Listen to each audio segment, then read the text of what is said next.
Hey, welcome back to the Spark Faith Podcast. I am Dr. Chris Sargent, and today we are talking everything hashtag 75 hard. And I am outside on my deck. My office is a little in disarray, and so here's where we're going today. I could have just blown it off and not done it, but that's not the way. Well, it's not the way I roll anyway.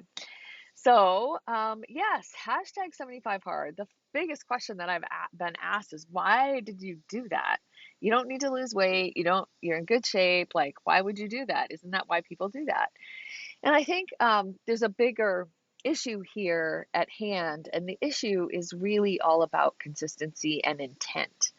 And so I consistency is although something that I've done, it's certainly something that is challenging for me on a semi-regular basis. So I I wanted to do something where I had to be consistent. And as an entrepreneur, I also hold myself to a much higher standard than I ever hold any of you as clients. Um, or friends or any of that. And mostly because I don't want to be seen as a hypocrite in that if I ask you to go gluten free, then I've gone gluten free. If I ask you to get off alcohol for 75 days, I've gone without alcohol for 75 days. If I ask you to start an exercise program, any of those things, I just want to make sure that I'm walking the talk and talking the walk, right?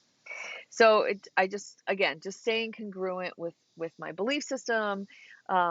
It just gave me a great chance to do that. It also gave me a great chance to upend my schedule because I have to fit in two 45-minute workouts that cannot be back to back. And so I really upended a lot of my time and figured out where I had more time and where I was losing time and what I was wasting time on. And all of a sudden you can find that time. And it's interesting. I've had a couple people say, "Oh, I could never find the time. I could never do that. I blah, blah, blah, blah, blah." And I said, well, if at the end of 75 days, somebody was going to give you $75 million, would you figure it out? And every single one of them was like, "Yeah, I'd figure it out." Well, then you can figure it out. That's just an excuse to not figure it out, right? So that's all. Those kind of things always roll in my head. Like, well, if somebody was going to give you that much money for it, would you do it anyway? Yeah, of course I would. Well, then you can do it without the money. So I also had some personal goals in this, and I wanted to see if I could get stronger, if I could get a little bit leaner, and what can my postmenopausal body do at 58? And again, mostly um, so that I could say for certain that it could be done, because I feel like so many of you have lost hope in that postmenopausal space that it just isn't, like, you're just not able to do that. And I'm here to tell you you can.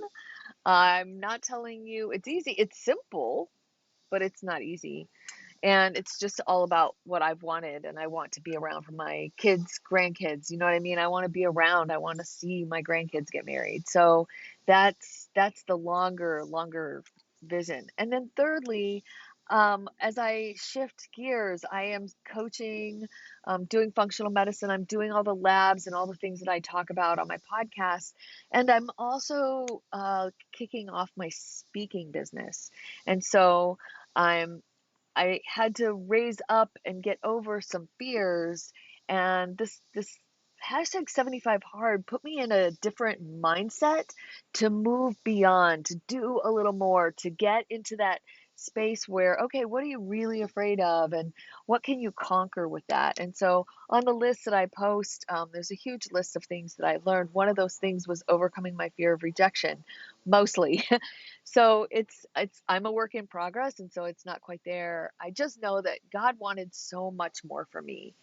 And pushing through hashtag 75 hard, I've realized that what what I thought was my ceiling is my new floor, right? Like, I thought that was the highest I could go, but I went over that, and now I've got a whole new ceiling to reach. And along with it just came a lot of clarity and understanding that if I have a little bit of pain, that I can reward myself with other pleasurable things besides food and alcohol. Alcohol is a big thing, and I'm going to talk about this probably at some point this week. I'm going to go through all the things that I learned, but I wanted to give you an overall overarching kind of Monday quarterbacking kind of thing. So I'll talk more about my hashtag 75 hard journey, and hopefully it'll just help you too. Love you all. Blessings. Bye.